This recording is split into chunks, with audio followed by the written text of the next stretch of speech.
Hi everyone, it's time for Senator Rand Paul's annual Festivus report. For those of you that aren't familiar with this report, every year for the last 9 years, Senator Rand Paul has revealed the most ruinous ways the government spent your hard-earned resources. At the beginning of the 2023 report, Senator Paul exclaimed that the government borrows over $200 million every hour. They borrow $3 million every minute, and they borrow $60,000 every second. How many of you know that this tomfoolery will have a calamitous end? Let's get into a few of the specific ways the government wasted $900 billion of your resources this year, in no particular order. Number 1, in fiscal year 2023, the U.S. Department of Treasury spent $659 billion just to pay the interest on the national debt. Because we don't have the funds to pay it, we have to borrow it, a large portion from China. Stated another way, Rand Paul says we borrow from China to pay the interest on funds we can't afford to spend in the first place. In 2023, we're borrowing from China. From China, people. Jesus, take the wheel.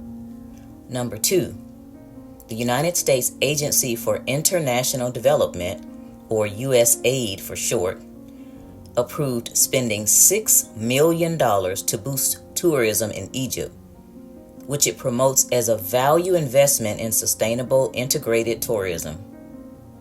By the way, the U.S. has spent over $100 million on Egyptian tourism so far. Tell me, how much housing and training for our veterans and our homeless could $106 million have funded? I'll wait. Number 3, after having their brain stems snipped, Russian cats were forced to walk on a treadmill in Russian labs. This is all thanks to U.S. taxpayers footing the bill. These catwalks were part of a $2.7 million National Institutes of Health grant given to a researcher at the Georgia Institute of Technology, or Georgia Tech for short. The institute then subgranted the funds to researchers in St. Petersburg, Russia. Now, I'm not an animal person, but either way I look at this, I see cruelty. Number 4, some National Institutes of Health, here we go again with them, funded researchers at the University of Mississippi Medical Center gave lab monkeys meth in the morning and tracked the monkeys' sleep habits through implanted wires. Senator Paul stated that over 100,000 Americans die of meth overdoses each year as these dangerous drugs pour across our open borders. Our nation's first responders and families across the country struggle every day to fight this drug epidemic, and yet the NIH approved a portion of approximately $12 million in NIH grants to test the sleep habits of monkeys given meth in the morning.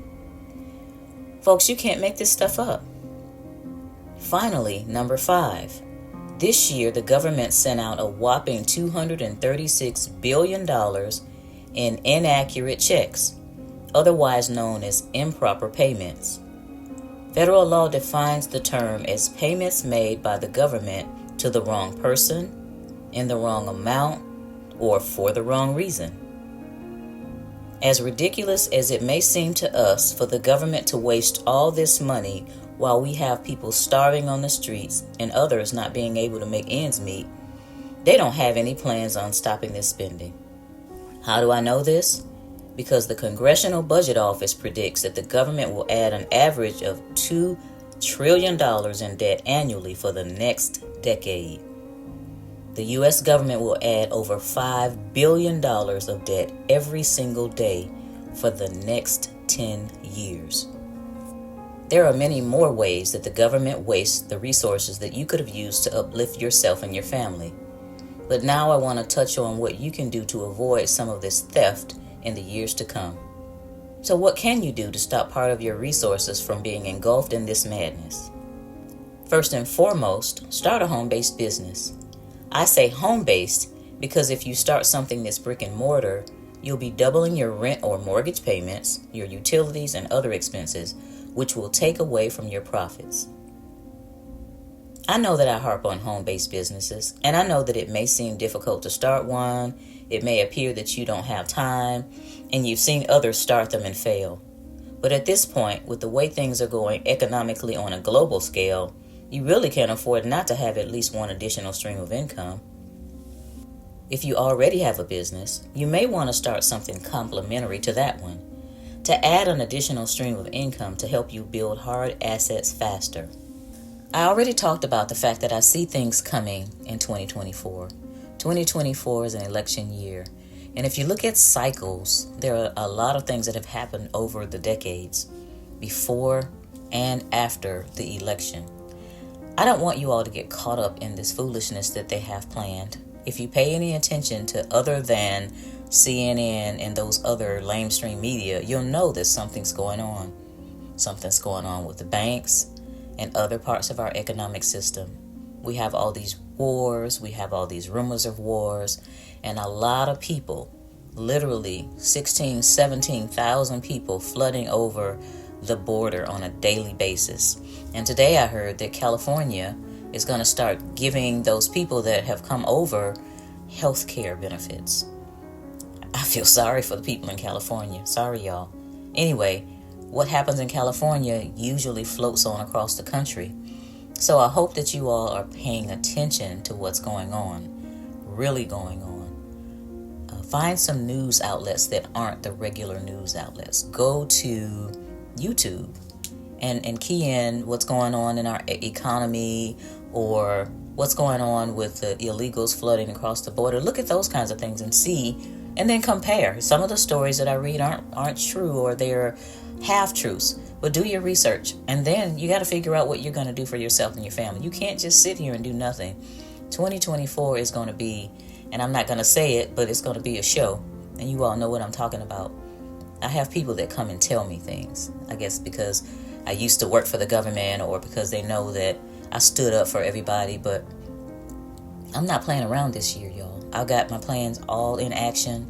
I'm in full force because I don't want to be caught up in the foolishness that they have for us. So please, please pay attention to what I'm saying about starting a home-based business. And if you have other ways that you can find to bring resources in for your family, do that. But don't just sit there and shrug your shoulders because you're going to be caught up in the wake of this madness. Here are some of the benefits that I've reaped from having a home-based business. You can reduce physical work hours. You can reduce stress and get healthier. You can have more family time. You can cultivate relationships. You can travel the world. You can bless friends, relatives, and great causes. And you can spend time doing other things that you love. Most of all, you'll be able to build a legacy for your children and grandchildren. Even if you start out earning an extra $600 monthly, that money can be the beginning of your breakthrough. Thinking of breakthrough, I'm going to conduct an Escape the Rat Race 12-week boot camp starting in late January. And I'm going to teach the participants the formula that I used to go from making less than $40,000 a year in 2015 to six figures a year starting in 2016. Go to my website and subscribe, or stay tuned for the details. And have a wonderful day.